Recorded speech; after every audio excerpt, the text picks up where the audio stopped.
Keeper, Chapter 16, The Laughter in the Dark. I made my way up another flight of stairs, and there's probably a servant's room in the attic, and I kneel down before looking into the peephole. And what I see makes me lose all respect I have for my friend, and how dare she pressure me into maintaining my chastity while she never had any intention of doing the same. The hypocrisy. I put my hand into a fist, and I want to give that lying hussy a piece of my mind. And before my fist strikes the door, I change my mind. How she chooses to ruin herself is none of my business. It is none of my business. And I made my way towards Alonso's bedroom, and he opens the door before I have a chance to knock.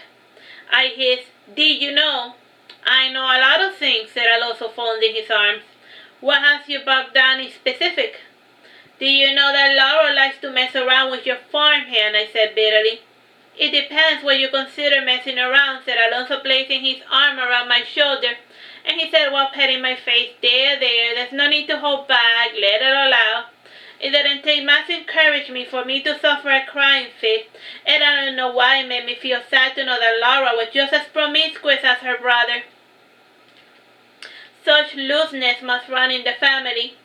"If it makes you feel better, there hasn't been any actual penetration," joked Alonso after I stopped crying. "Tonight that may be true, but one can only resist temptation for so long," I said, removing my shoes. "Speaking of temptation," said Alonso, driving me into the bed, "what do you think Valerio's doing?" "He's probably running away," I said, making myself comfortable in the unfamiliar bed. And I rested my head against Alonso's shoulder. I thought we would ever see him again. "We saw him tonight, did we not?" said Alonso, smiling coyly. "And I have a feeling that we will see him again, and real soon, I might add." "How can you be so certain?" I asked, turning my head to look at Alonso. "I had a wish put a hex on him. He won't be able to get away from me no matter how hard he tries," joked Alonso, giggling. "Valeria's a woman," I reminded Alonso. "I know," said Alonso, "and I will deal with that minor inconvenience when I deal with it." "And pray do tell me, what wish did you consult?" I asked before yawning. The stupid conversation was making me sleepy, and I don't know why I find it difficult to believe in wishes after all I've seen. Vampires can be explained away with biology, and they can trigger their bodily changes through the power of hormones and enzymes. Then again, Valerio can turn into a little moth. And how does he recover the calcium that he loses when he turns super tiny?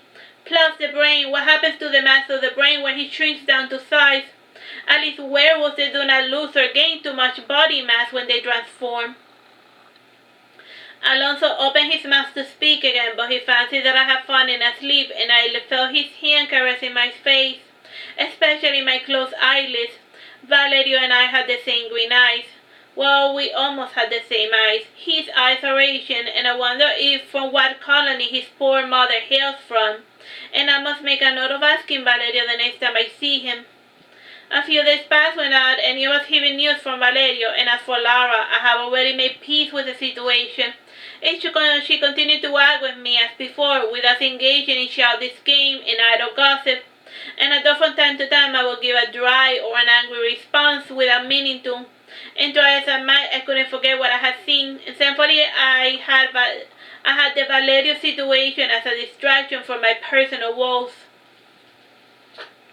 On a warm Tuesday afternoon, we saw a queer-looking white man walking towards our house, and I said that he was queer-looking because there was something off about his whitish skin, and it was a little too white. Plus his facial features were a little too negroid, and he was probably an albino. And when I saw the man from up close, I recognized him as Ernesto, and he was using white powder to disguise himself as a white man. The disguise was passable, although the moment you saw the man from up close, it was pretty obvious that he was a black man pretending to be something he was not. "To what do I owe the pleasure?" I said, placing the milk pail I was carrying on the floor. "Has Valerio stopped by here?" asked Ernesto. "No, did he dish you as well?" I asked, pouting. "I suppose I can't blame him, and you're a deadweight after all, seeing as though you're a regular human." "No, he didn't dish me," said Ernesto, squeezing the folds of his shirt nervously. But you are right about me being a deadweight. We got captured because I was slowing him down, and I was questioned and beaten, and just your standard interrogation before being released from custody. And the following day, I sneaked sneaked into the prison in search of Valerio, but he was gone, so I assumed that he escaped. And since I didn't find him in Havana, I assumed that he returned home.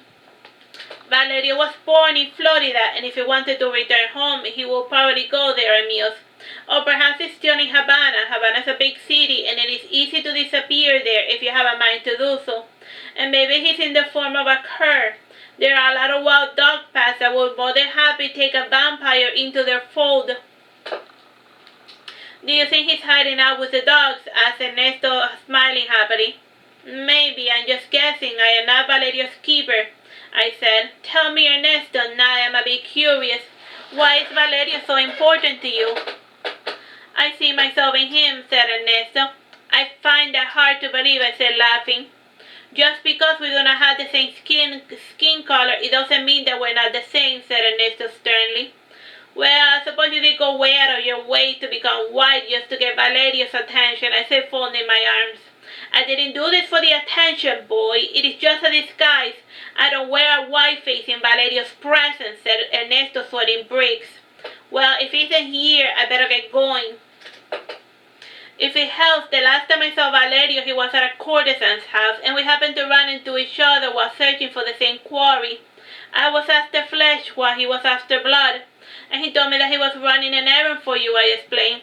I didn't send him on any errand, said Ernesto, concerned.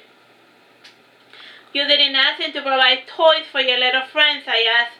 No, it is just that I asked him to buy some weapons for my cousin. But I was going to make the delivery myself. Oh, why did he take such a stupid risk?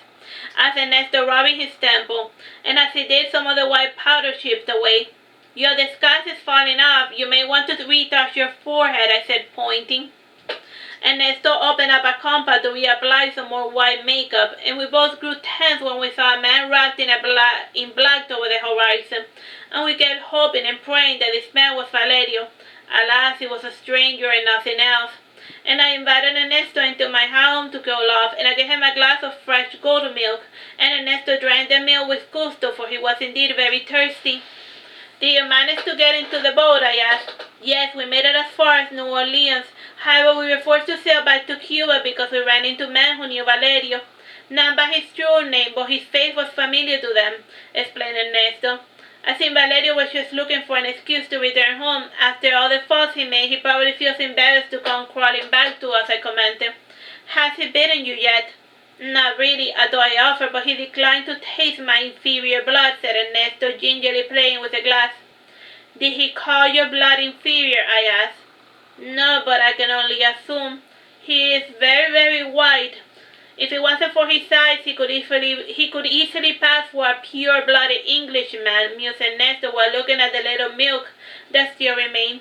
When I offered him my blood, his face contorted into a look of disgust. Valerio doesn't like drinking blood. He prefers milk, I said in order to make Ernesto feel better.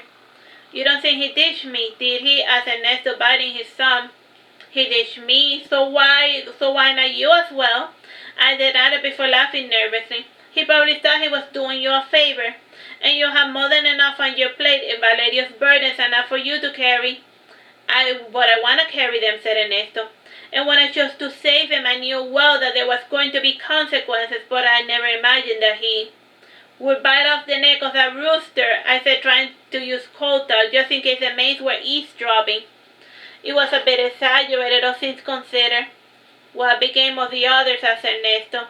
They got rounded up and shipped off to the Americas, and according to my mother's sewing circle, the Gallareta plantation is being sold off as well, I explained.